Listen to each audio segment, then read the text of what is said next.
A rocket is launched at t equals 0 seconds. Its height, h, and feet is a function of time, t, is given by h of t equals negative 16t squared plus 96t plus 432. When does the rocket hit the ground after it is launched? Be sure to include the correct units. So basically what we have here is we have a rocket launched, okay,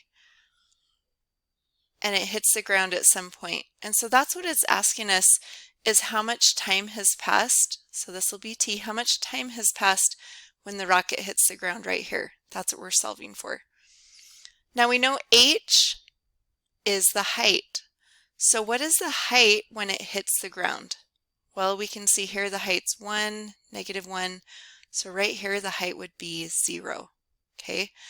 And so really what we're wondering is, when does negative 16t squared plus 96t plus 432 equal 0?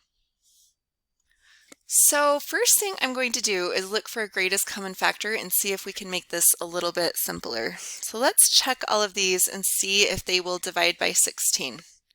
It looks like 432 divides by 16 27 times, and 96 divides by 16 6 times. So we're going to go ahead and factor out a negative 16. We'll be left with t squared.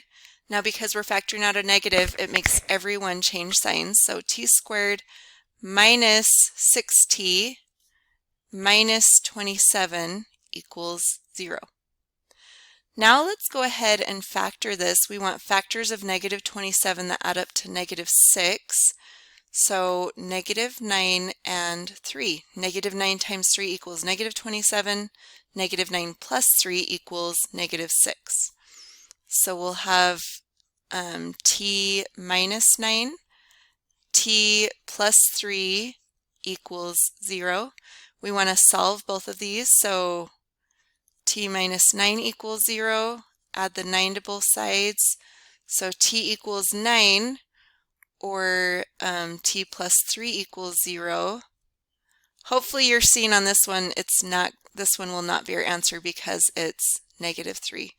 So 9 is going to be our correct answer here. So basically what that means is after 9 seconds is when this rocket hits the ground. Okay? So yeah, on this, just make sure you read carefully, understand what each variable means, and then that can help you set up the equation to solve.